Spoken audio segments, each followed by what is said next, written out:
ndari mfite ubukene bukabije, ndi umuhinzi bisanzwe ariko udafite n'ubutaka bwo guhinga. Aba ni bamwe mu baturage batanga ubuhamya bw'uko bahoze mu bukene bukabije ariko nyuma yo guhabwa ubufasha burimo inka n'umuryango Ripple Effect wahoze witwa Send Cow bakaba barateye imbere mu buryo bufatika.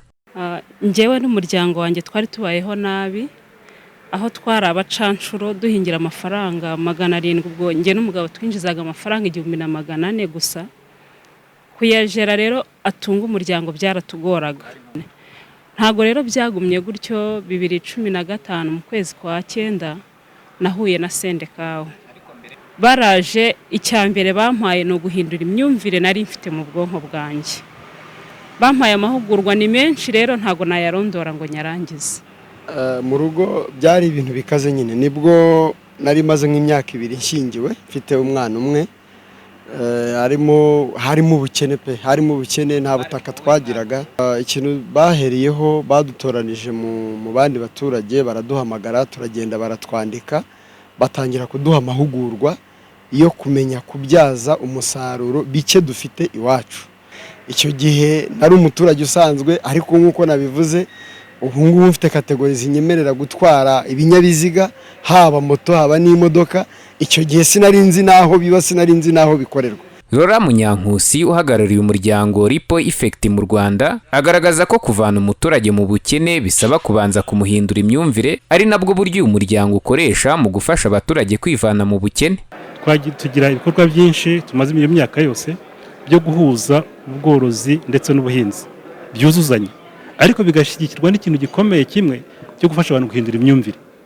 Hahandi bumva ko batazabeshwaho na yanka twamuhaye, atazabeshwaho n'inkunga imbuto yabonye, ahubwo ibikorwa bizahinduka mu buzima bwe ari we ubigiramo uruhare. Icyo tumuhaye n'umusingi wo gutangiraho.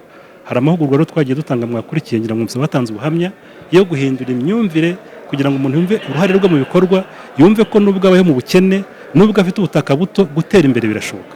Izina rishya icyo rivuga kinakomeye, nayo message y'ingenzi ngo ibyo twakoze mu myaka 20 n'ibishize mu Rwanda ku rwego mpuzamahanga ni imyaka 35 tumaze dukora, twifuza ko byaguka bikagera ku bantu benshi. Urwego rw'Igihugu rw'imiyoborere RGB rusaba imiryango itari ya leta gufasha umuturage kuva mu bukene agatera imbere mu buryo bugaragara.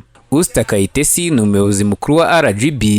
Ngira ngo icyambere ni kwa kwiga no kwigiranaho.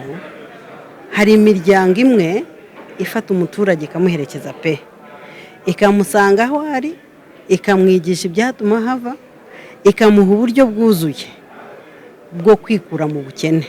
Ngira ngo urugero rwiza uyu muryango utanga nuko ubwaho ntukura abantu mu bukene, ahubwo ubakangurira kwikura mu bukene, ukagira n'ibyibanze ubafasha. Ariko iyo abantu bahuguwe bakagira ubumenyi, bakagira amahoro, ngira ngo babonye ko bavuga no ku kintu cyo gukemura amakimbirane, kwiteza imbere birashoboka.